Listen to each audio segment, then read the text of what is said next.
Welcome, it's your friendly neighborhood Badger here, and I'm back with a little bit of a video to explain a certain mechanic I'm using on my latest build. Now, you may have seen by the title of the video, Chainbreaker and Berserk are absolutely insane. I know I use that word insane a lot, but I really do mean it in this case.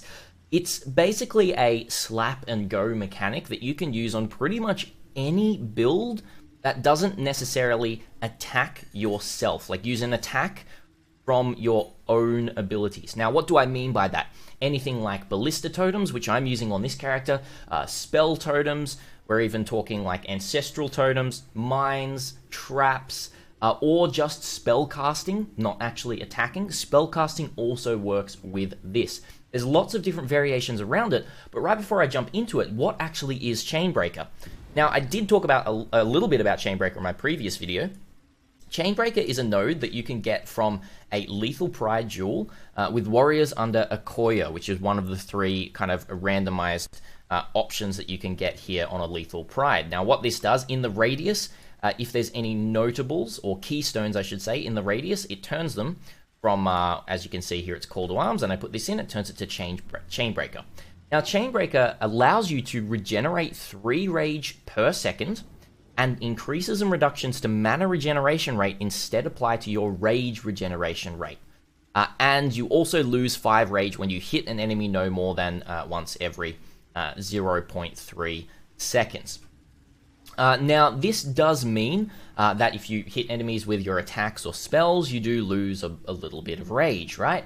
But what are ways around that? As I was saying, the ways around that is through like totems, traps, and mines mainly. They're kind of like the main ways that you can get around all of this. So what this does mean, for example, on this build that I am playing, I can regenerate my rage really quickly. I've got a lot of mana regeneration rate through 2 different rings here, and also an abyssal jewel. So I think I have 80%, 74%, and then another... Oh no, I got the wrong one. Never mind. 80 and 74%, which is 154% more rage regeneration here, which is close to around about 7 to 8 rage per second that I'm regenerating, with a cap of 60 rage, because I've got 10 extra rage from this notable here. What this means, calculations mean around about 7 seconds, I can regenerate all of my rage. Now, this also does mean that Berserk becomes extremely strong. Now, Berserk, what it does is it sacrifices your rage per second to then give you some pretty insane buffs. So you get 30% more move speed, 19 or 20% more damage with attacks, 20% less damage taken, 20% more attack speed if you're at level 20 with all of this. And you lose 3 rage per second. Now, if we're regenerating, 8 rage per second, then it's going to take quite a while for us to even start losing rage. But you do, each second, lose 20% more rage. Now, as you can see here, I also have an enchantment on my helmet. Berserk has 40% reduced rage loss per second, meaning, it just basically reduces a lot less, which is only around about just under 2 rage per second that I'm losing, which then goes up by 20% more each second. So, as we can see here, I use Berserk, and it takes quite a while, around about 10 seconds, before I even start degenning from that rage. As you can see here, we're still going, we're still going, we're still going. Now it starts degenning down there, and the calculations are around about 26 to 27 seconds on average that it takes for my rage to fully go down. Then with a cooldown of 4.13 seconds, you can kind of see there that, every 31 seconds, it's only off cooldown for about 4 seconds, which is over 80% uptime, just shy of 90% uptime on Berserk. Berserk being such an insane damage bonus here, you can really see how just this small combination of some mana regeneration rate on your gear, the Berserk gem itself, and Chainbreaker on your tree, on any build like this, means that you're just getting so much more. If you're an attack build, you're getting 20% more damage and 20% more attack speed, which is about 40% more damage, or a little bit less than that. And then on top of that, some crazy amount of move speed and some less damage taken as well, just chucked right in there. Now, I did say this does work with spellcasters or spell totems.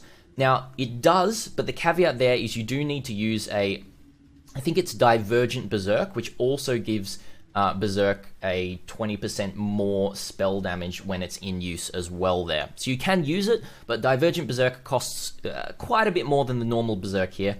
So I'd say that ranged attack totems are really, really easy to get this going, and honestly, ranged attack totems or ballista totems right now are absolutely insane. I'm playing a champion, as you may have seen.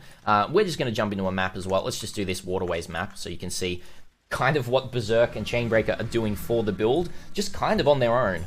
We're playing Elemental Hit, so I can show you through this whole map here, but it's relatively cheap to get going on any ranged attack totem build. Now, you can still do this on builds that attack yourself, but I would suggest if you're going to do this, do it on slower attacking builds. So any slam builds that you might be playing, you can still use this, and because you're only losing a little bit of rage every time you slam, it's still going to be able to regen up. Now, you see, that only just went off cooldown for the first time in the map, and now we're back raging, and you can see we're berserking, but my regeneration is still going up, which is pretty insane. So we're very speedy with our Quicksilver, with our Onslaught and everything like that as well. Very, very, very insane. I'd very much suggest looking into this.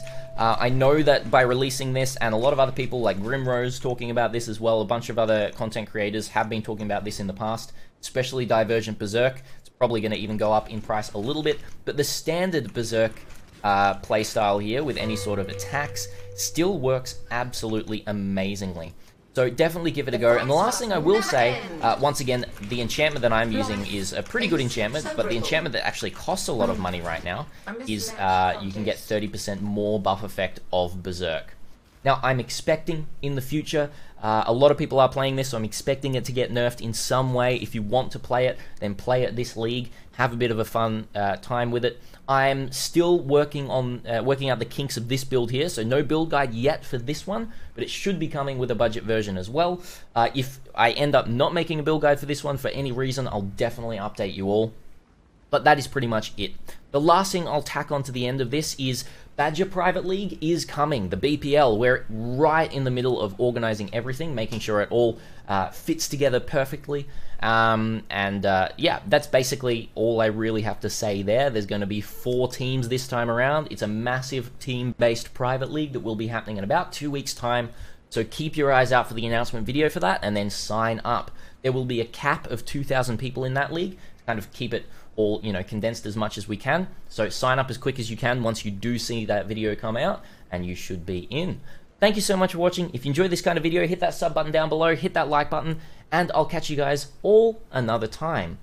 Until next time, Badger out.